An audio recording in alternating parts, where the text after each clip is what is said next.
Brian, thank you so much for this opportunity to not just address this community of leaders, but also for your leadership. I've been thankful to watch you and learn from you for years. And the truth is that we are all better because of you. So thank you so much for having me here today and for your leadership always.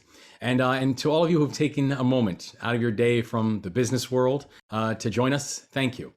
Your being here means everything. And that really says something because at a time when we have to understand that this is an all hands on deck moment, when we're talking about not just the recovery from what was an incredibly damaging year for all of us, but frankly, for a very intimidating and scary era for all of us. The fact that you are committing your time, your energy, your resources, and your brilliance to those who are committed to making a difference and being committed to making a difference in the lives of others, it means everything. We are all committed to helping to make sure that all of our students are prepared to be college and career ready in the 21st century. I'd also like to take a brief moment to recognize two special leaders, Alex and Regina, for your leadership of MBRT's board and for your commitment to shepherding the work of an organization that is deploying more than 500 business volunteers across the state to bridge the knowledge gap between the classroom and industry, establish relationships for students, show people the path, that there is some light at the end of that academic tunnel that leads to not just a career, but also leads to true economic stability and true economic growth for them and also for their families. Your work, your leadership, and the leadership of this entire board and all your leaders around it, it means everything to all of us. MBRT's decades-long role as a convener, as a catalyst for business, government, and education, and the fact that you push for higher standards, accountability, the fact that you push to make sure that all various stakeholders are not just at the table with a voice, but at the table with a vote, and the fact that you understand that the key to our long-term stability and development as a society is making sure that education and the pathways that education provides are ones that are real. I'm proud to say that I come from a legacy of preachers and teachers. That when I think about my life, when I think about my journey, you cannot understand my life, my journey without understanding the role that education played, without understanding the role that my instructors played, and not always technically the instructors who are sitting in the front of a classroom, but the people in my life, the mentors, the guides, the coaches, my unofficial teachers, the people who showed me that the world was bigger than what was just directly in front of me. The people who helped me to understand that we live in a big and a beautiful and a broad world, and that I actually had a place in it. And this year in particular, has been remarkably complicated for our students. Those who persevered, all of you who persevered through the COVID-19 pandemic and really focused to ensure the promise of, for our students, for your own future, for our leaders and our mentors, for the future of others.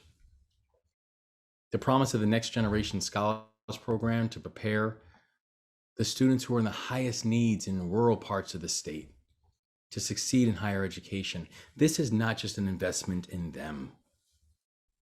It's an investment in our society. Investments like this will be critical to supporting the future of Allegheny, and Carolyn, and Dorchester, and Kent, and Wacomico counties. Especially when your good work has such inspiring results before the pandemic, which included more than 1,100 plus check-ins with parents, 220 career tours, 340 mock interviews, nearly 600 college career tours. This is the work. This is impact. And this is taking a hold of our future and knowing that there is nothing about our future that is inevitable. Everything about our future is hard won. Everything about our future is hard fought. And you all are the ones who are looking to do that. The fact that I've spent my entire career in public service, whether it was leading paratroopers in combat, whether it was working inside the White House, whether it was developing a small business that we ended up exiting that had an exclusive focus on supporting first generation, first and family students as they enter into higher education, or whether it was leading one of the largest nonprofit organizations in this country, the one thread that existed throughout all those things was the importance of education, not just in my own journey, in my own trajectory, but also in the things that I would fight for. And so in this moment, in this very proud moment, in this moment of celebration about what you've done, I think the next fundamental question we have to ask ourselves, and we ask it, all of you keep at the forefront of your mind, is now that you've done this, who is it that you will choose to fight for? Which door will you hold open for the people coming behind you? Which issue will you push and advocate for?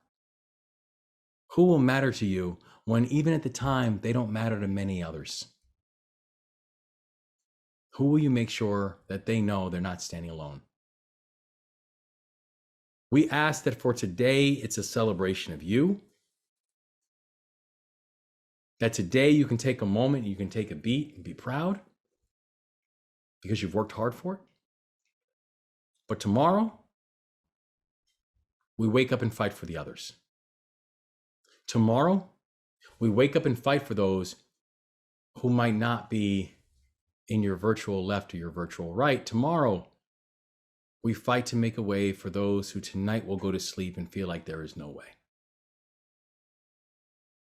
That is what we're all going to require as a society, is that it becomes an all hands on deck effort to promote an all souls are saved agenda.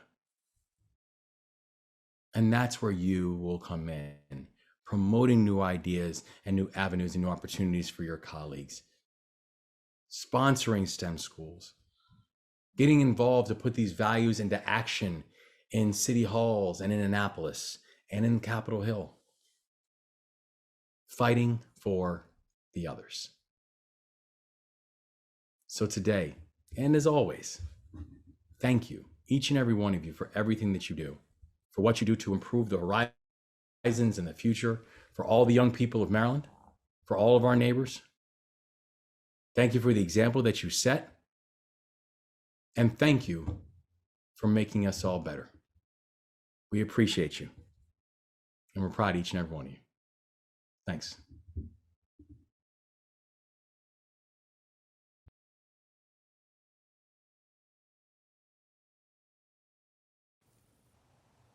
Thank you, Wes. As chair of the Maryland Business Roundtable for Education, and on behalf of the board and its staff, I want to thank you for what you do each day in the community to lift up those in need and to encourage others to do the same. Your being here today, your support for MBRT, and your call to action are a great way to launch the 2021 annual MBRT meeting. It is indeed a meeting of celebration, but also of recommitment to our purpose. It is also an official board meeting, and as chair per our bylaws, I now have the pleasure of presenting to you the slate of new members for our board of directors for the year to come. Given the virtual format, the votes have already been tallied, and by unanimous vote, the names on your screen will be our new board of directors. I congratulate each person, and I thank you for your commitment to the board, to MBRT, and ultimately to our students. I look forward to working with you on the board in the year to come. And I want to bring special attention to the fact that Regina will be succeeding me as my term as chair ends. She will come in as our new chair. Regina has been a great vice chair. Thank you so much for your support, your encouragement, and your expertise in making me successful. I look forward to returning the favor from the board.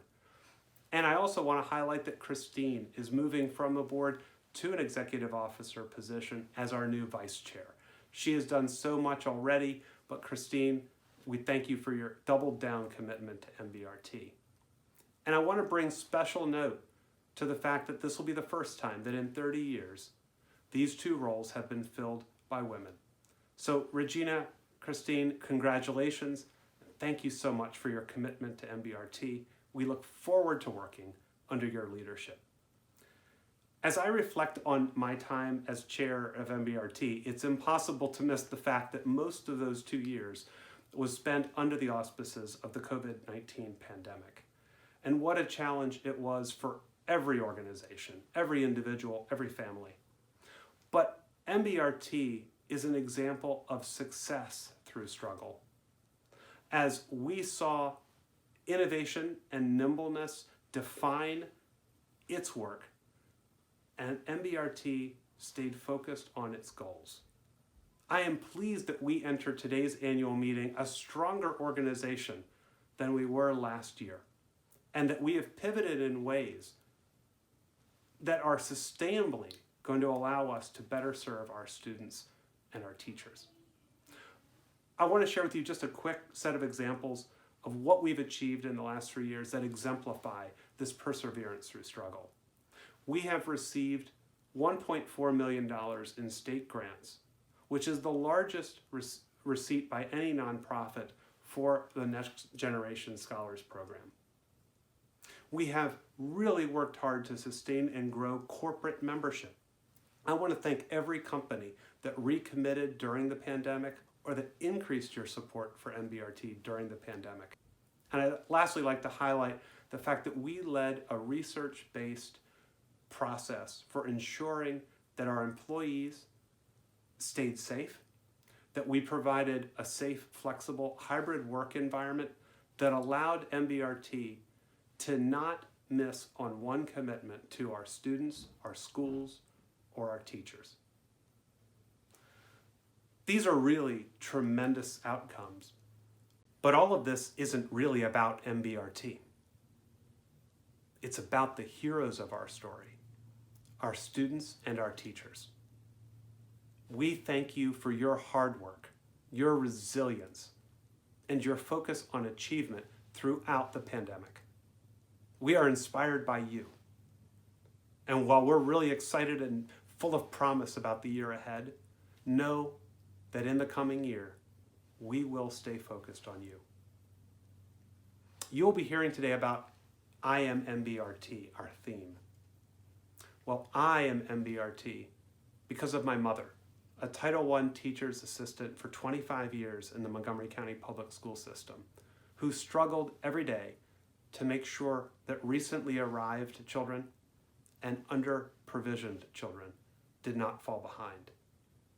I am MBRT because of my son, who I see with him and his peers in 7th grade looking for direction, looking for guidance, looking for their path forward.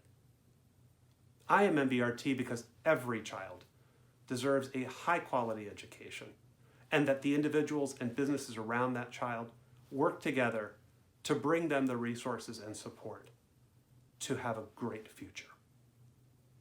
I am also MBRT because of BGE.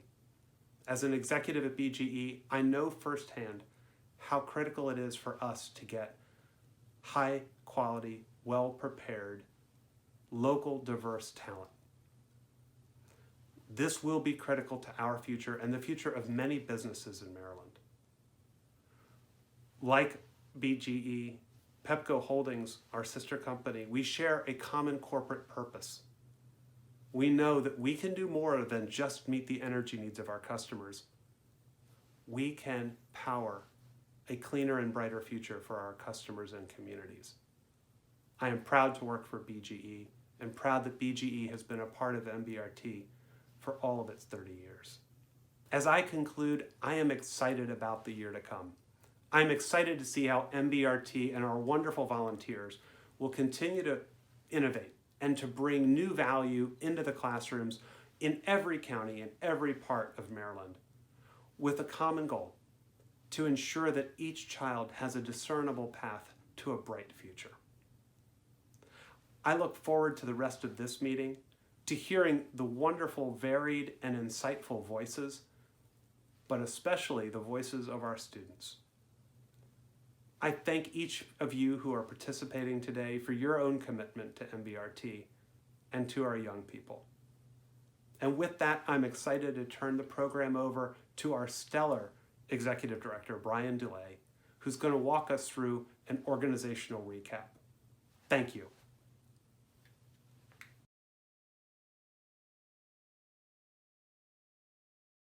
It's great to see so many of you here at our annual meeting, albeit in a virtual environment. We appreciate your time and your interest in our organization.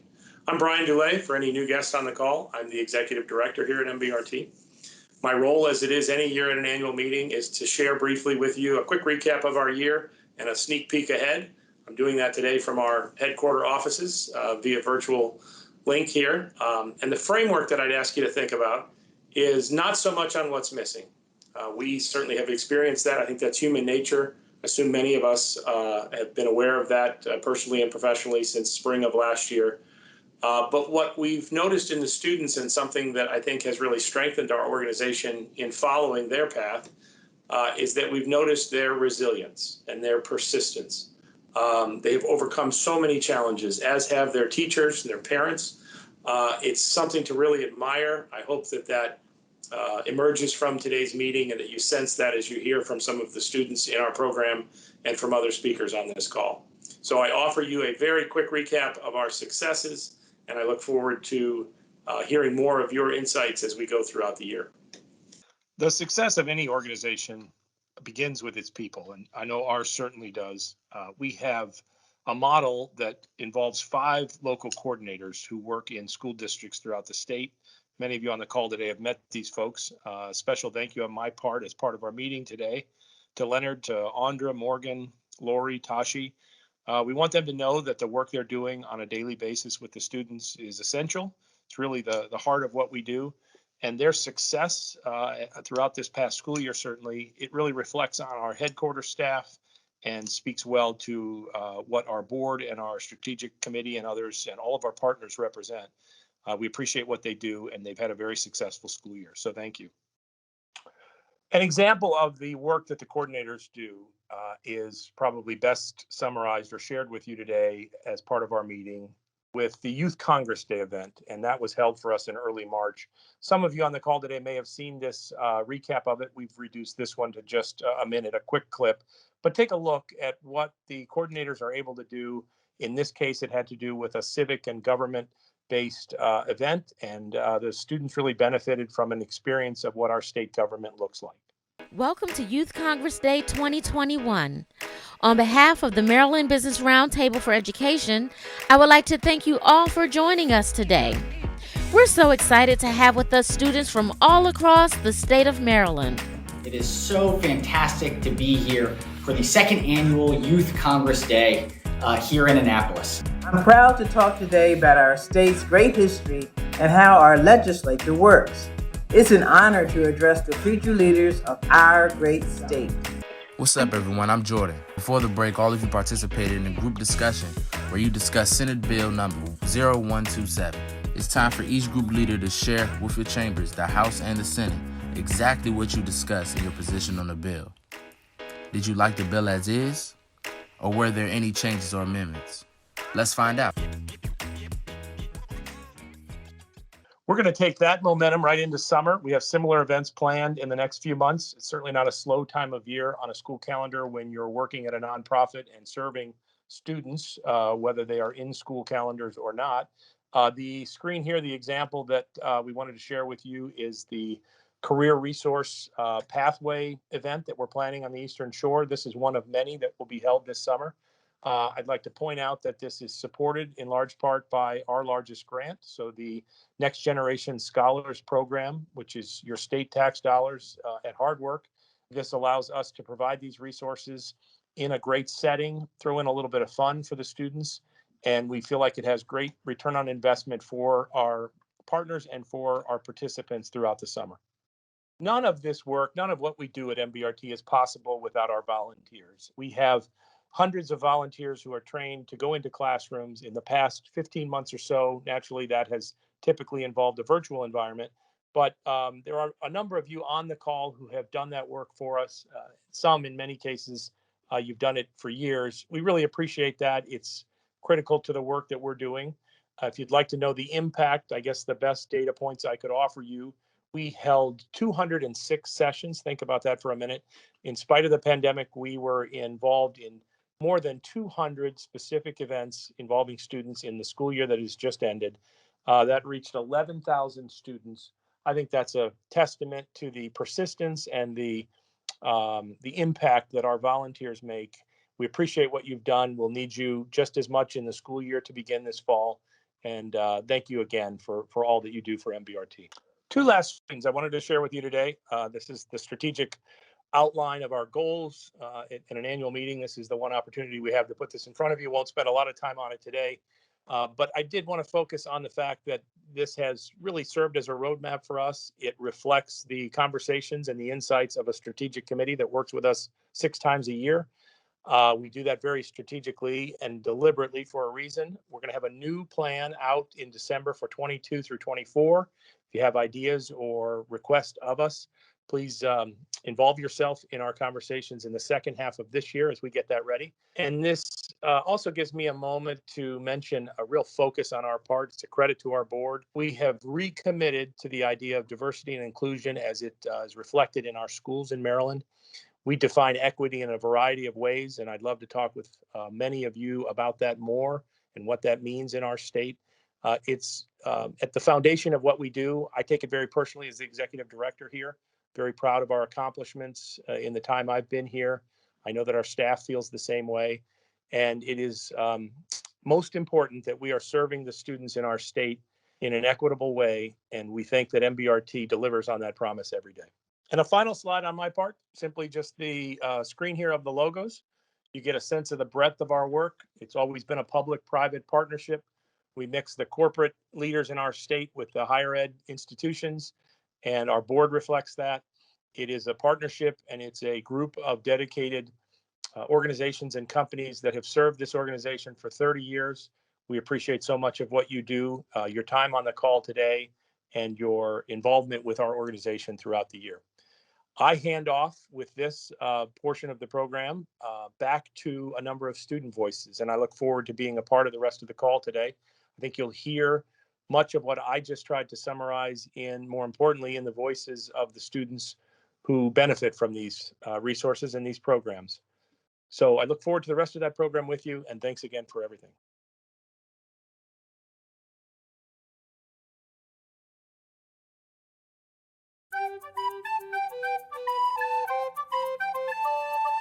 As a young academic scholar, MBRT has given me resources and has just gave me a community and a family that I can always depend on for support, whether it's educational, personal, and they're just always there for you. MBRT has helped my growth by teaching me leadership skills that I can use in the real world. It has also helped me connect with students all across Maryland and create more diverse perspectives on issues in our school systems. In my opinion, what makes MBRT so special is having the insight. Being able to meet with people with certain occupations that you might be interested in is something that you wouldn't usually experience.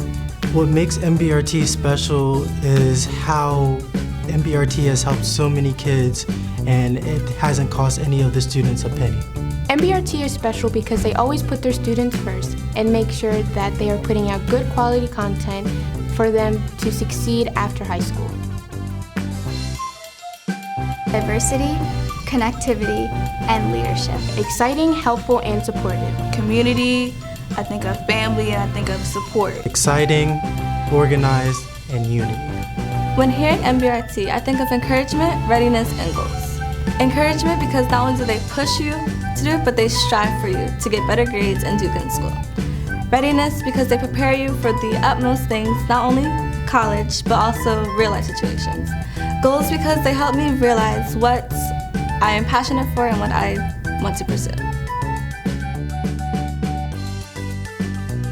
It is truly a blessing to be a part of MBRT family. They help me become a better leader and also help me become a mature young lady.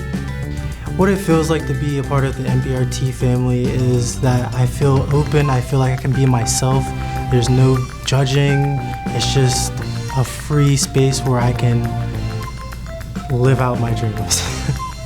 Being a part of the MBRT family means that I am accepted in a welcoming community where I am able to become a better person. Being a part of the MBRT family feels like happiness. It's like ice cream on a really sunny day just like really hits the spot, because you have people who are in different places who are always looking to support you.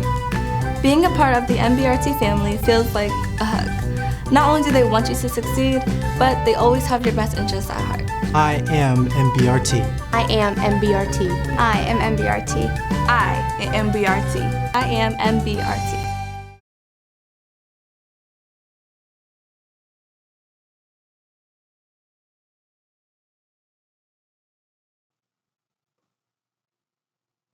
In celebration of our 30th anniversary, the Maryland Business Roundtable for Education launched a My Way to Be Is statewide essay contest, in which students ages 15 to 18 were asked to explain how they achieve academic success.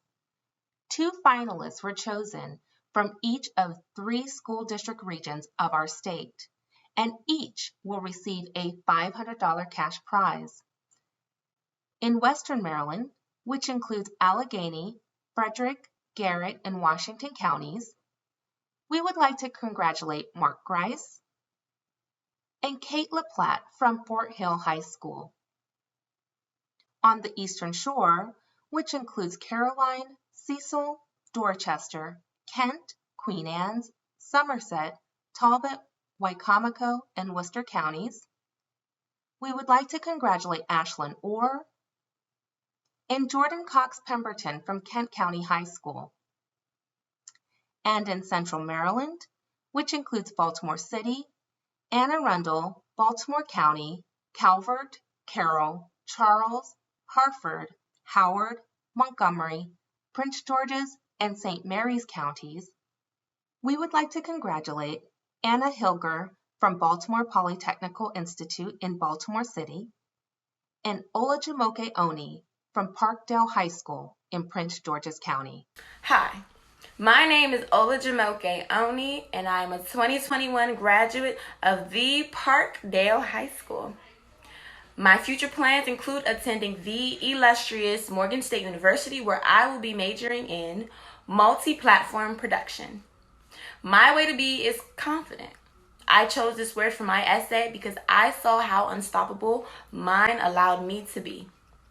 Thank you to Maryland Business Roundtable of Education for this honor, and special thanks to KPMG for sponsoring this contest. I am MBRT.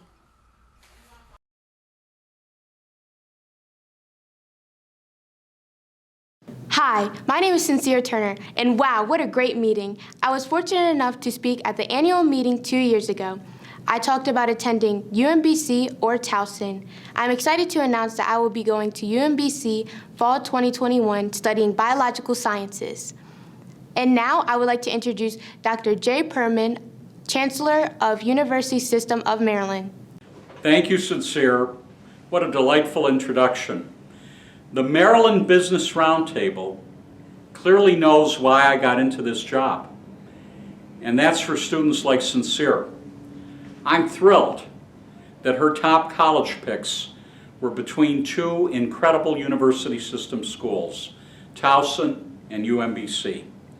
And I know my fellow MBRT board members, President Schatzel and President Rabowski, are proud their institutions made her list.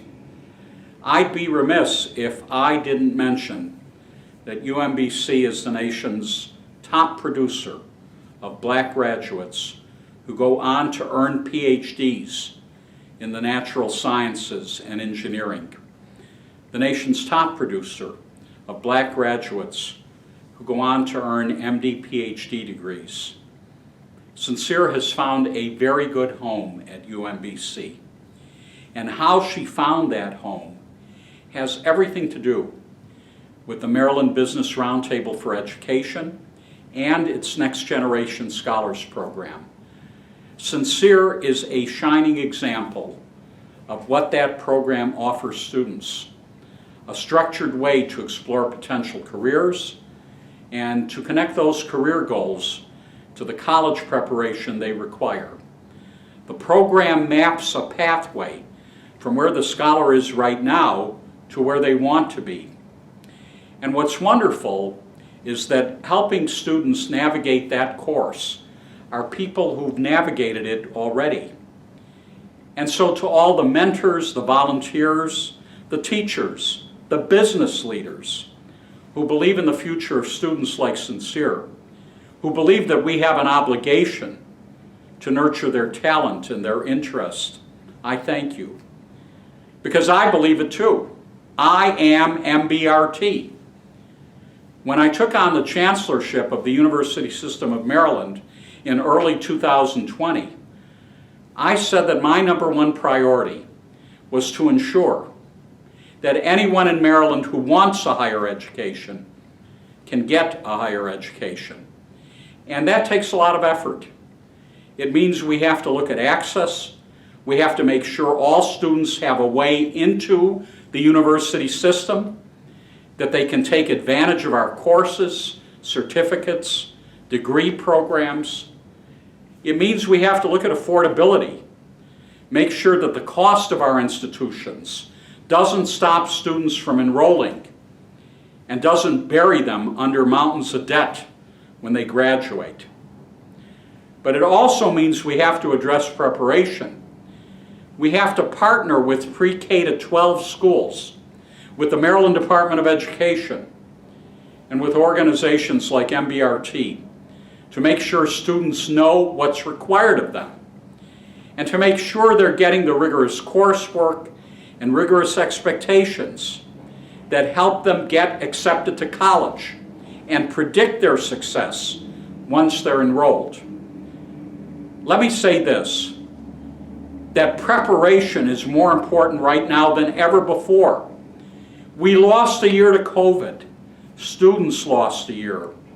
Yes, they got the coursework, but they missed out on the connection that enriches learning, the hands-on experiences that deepen understanding, the relationships that nurture them emotionally as well as academically. We're fooling ourselves if we say that education didn't suffer during this COVID year. And the ones who suffered most are the ones who always suffer most. Our vulnerable students, our low-income students, our first-generation students. And so we owe it to our students to make up for what they've lost. We owe them our energy, our time, our attention, our mentorship. I am MBRT because I see students like Sincere and like all those participating in the meeting right now. And I know they're the future. I know they have what it takes to succeed. But I also know success is a lot easier when you have somebody showing you the ropes, showing you the way. This year of all years, let's be that guide for students. Let's be the people who connect Maryland students to their future.